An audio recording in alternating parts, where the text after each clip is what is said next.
Бүгін жағасын тігеміз. Осы екі жағын бір-біріне оң бет тестіреміз де үстіңгі жағын 1 сантиметрге тігіп шығамыз. Сіздерге ыңғайлы болу үшін булавка қадап алыңыздар.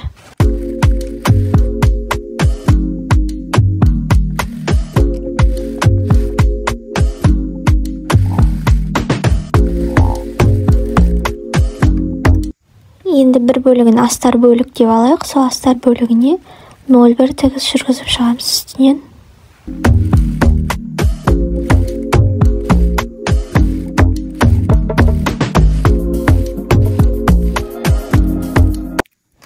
Міне 0,1 тігіс осылай болады. Енді екі шетін жауып тігеміз де бұған да 0,1 тігіс жүргізіп шығамыз астарына.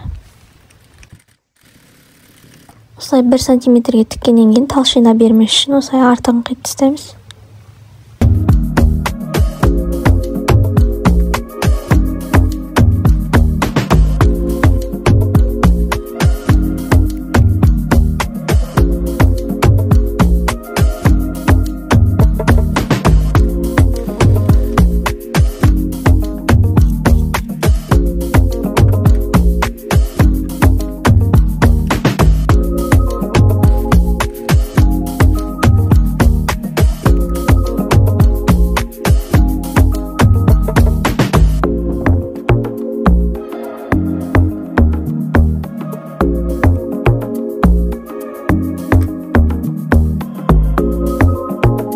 Тіктеген кезде өзінің матасына немесе басқа матаның бетіне қойып тұрып тіктейміз. Егер бұны қоймай тіктесек, жылтыр болып қалады біздің жағамыз. Енді тіктеген осы артық шығып қалады бір жағы, соны қиып тастаймыз. Енді жағамызды екіге бүктейміз де, екеуін тексеріп аламыз, екеуі де бірдей болды ма, екі жағы. Және де ортасын тауып белгілеп аламыз да. Сол жерге рассечка береміз, қиып қайшымен. Және де негізгі матадан тігілген ветровкамыздың да ортасын табамыз.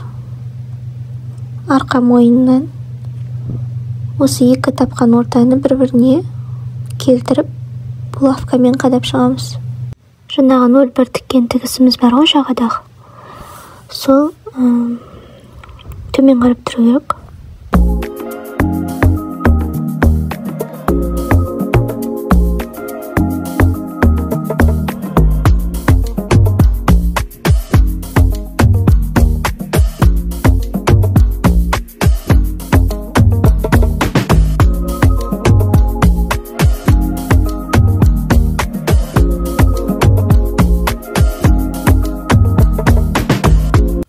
Енді жағаны тіккен кезде де тура жаңағы ортасынан бастап тігеміз, ортасынан бір жағына қарай тігеміз де, сосын келесін қайтадан ортасынан бастап ар жағына қарай тігеміз.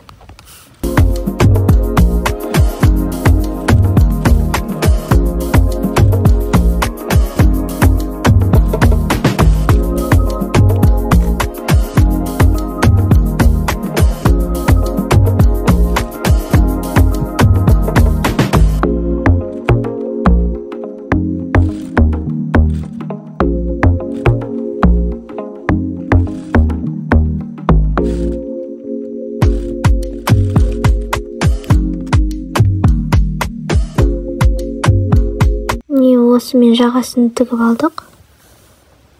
Енді подкладын тігеміз.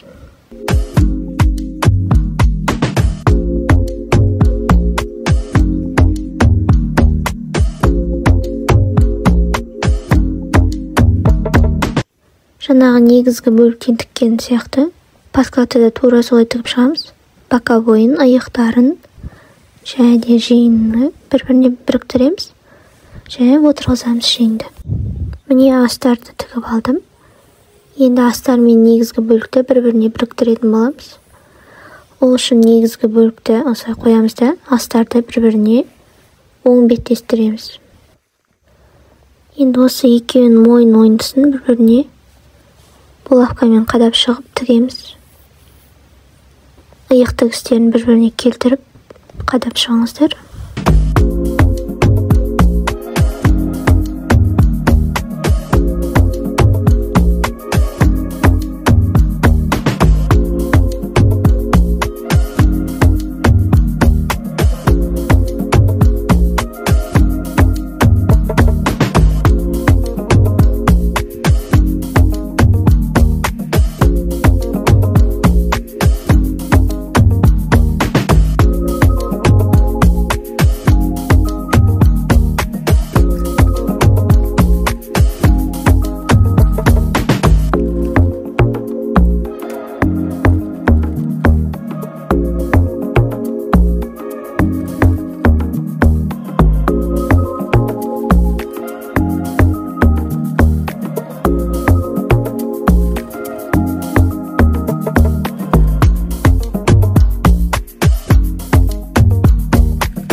міне мойын ойындысын бір-бірімен біріктіріп алдық.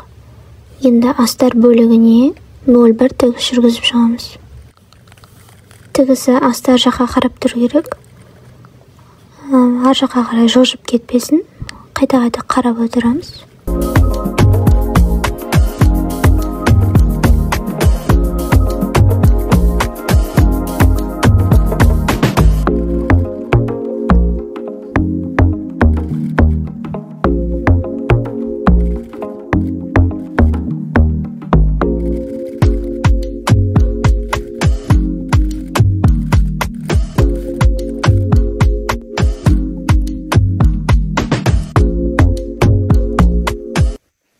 Енді осы жағамыздың біріктірген жерін рассечка беріп шығамыз.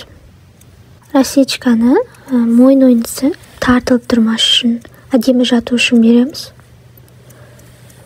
Әдетте бұны жилет тіккенде қолтыққа да осылай рассечка беріп шығамыз.